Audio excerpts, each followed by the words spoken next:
Adolfo, por gentileza. Bom, primeiro eu vou referendar algo que o Walter falou com relação à verba Haddad, para que é uma verba para obras e investimentos na área turística. Só nos últimos 4 anos, as 8 cidades da nossa região que têm direito a essa verba, e Guarujá é uma delas, deixaram de receber cerca de 600 milhões de reais que era de seu interesse. E ao não receber, há o decreto 201/67, que diz que é passível de cassação de mandato o prefeito que omitir-se ou negligenciar na apuração de renda, bens e direitos do município sujeitos à administração municipal. Ou seja, todos os prefeitos poderiam ter sido submetidos a um processo de cassação por não defender adequadamente o município.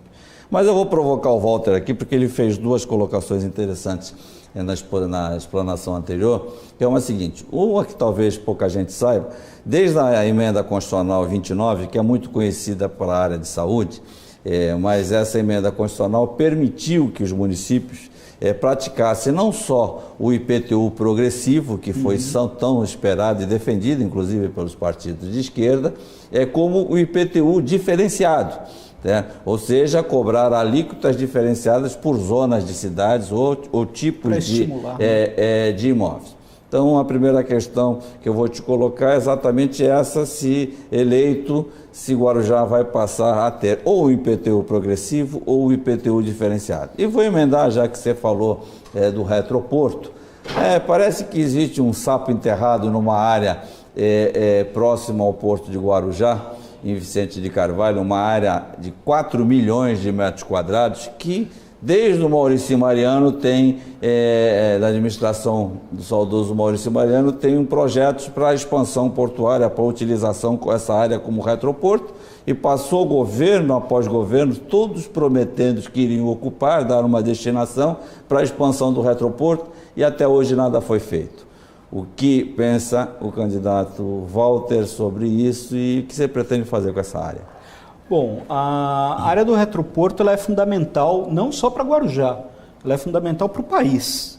Para a economia do país crescer, a gente precisa ter uma ampliação da atividade portuária e resolver alguns gargalos logísticos, e um desses gargalos está aqui no Porto de Santos, que tem quase a metade das suas operações do lado de Guarujá, que só fica com o ônus do porto. E eu vejo muitos candidatos falando sobre isso e nenhum deles enfrentando o problema.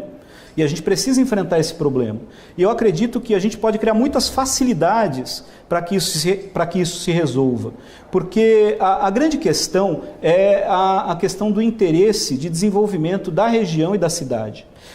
A gente vê, infelizmente, que as cidades elas têm deixado de dialogar, a visão metropolitana aqui na região ela tem sido deixada de lado, a gente tem perdido muitas oportunidades em função disso, e eu acredito que um bom diálogo é um diálogo que permita que a gente busque os recursos necessários, tanto do ponto de vista legal, para que torne essa área uma área passível de ser utilizada. Você sabe que é uma área que não pertence toda ao município, temos interesses privados nela, mas eu acredito que é possível a gente fazer uma reforma urbana e que permita que esse retroporto saia do papel.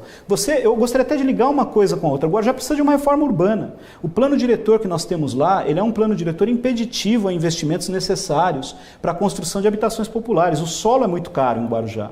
E a gente sabe que o custo de construção das habitações populares na nossa cidade exige que a gente tenha fundações mais profundas.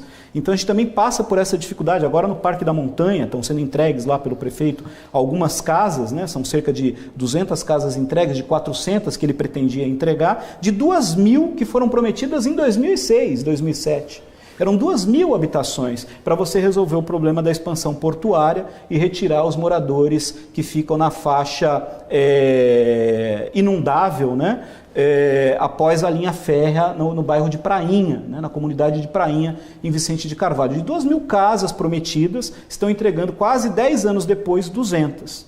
Então esse é um problema de Guarujá. Aliás, o orçamento inicial era 100 milhões e já foi mais do que o dobro para essa obra. Então, quando a gente liga o problema da gestão com as oportunidades que a lei permite, o Estatuto da Cidade, como você falou, permite o IPTU progressivo e outros mecanismos legais para que a gente possa fazer a cidade crescer, buscando investimentos, inclusive nesses bairros, como Pernambuco, como a região do Rabo do Dragão, é possível a gente buscar recursos para benfeitorias no município, onerando esses que podem pagar mais caro. Seria favorável, por exemplo, a verticalização mais flexível no distrito de Vicente de Carvalho? Eu sou geógrafo com formação na área de urbanismo e um dos grandes defensores de que a verticalização ela pode servir muito bem para reduzir custos de manutenção da cidade.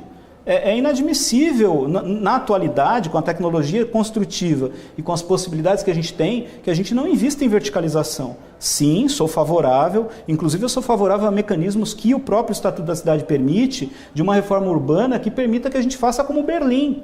Berlim, para resolver o problema habitacional, não paga apenas um auxílio de R$200 de locação social, como o Guarujá paga. Isso é uma vergonha.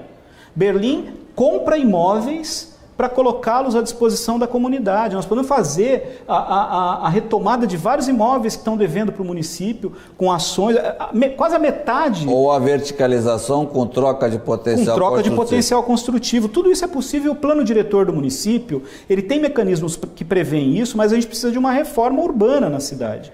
Né? Agora, essa discussão é uma discussão que, infelizmente, nós temos pouco tempo no processo eleitoral para construir. Nós precisamos qualificar a Câmara. Né? Porque você que está ouvindo a gente aí... É isso. Né?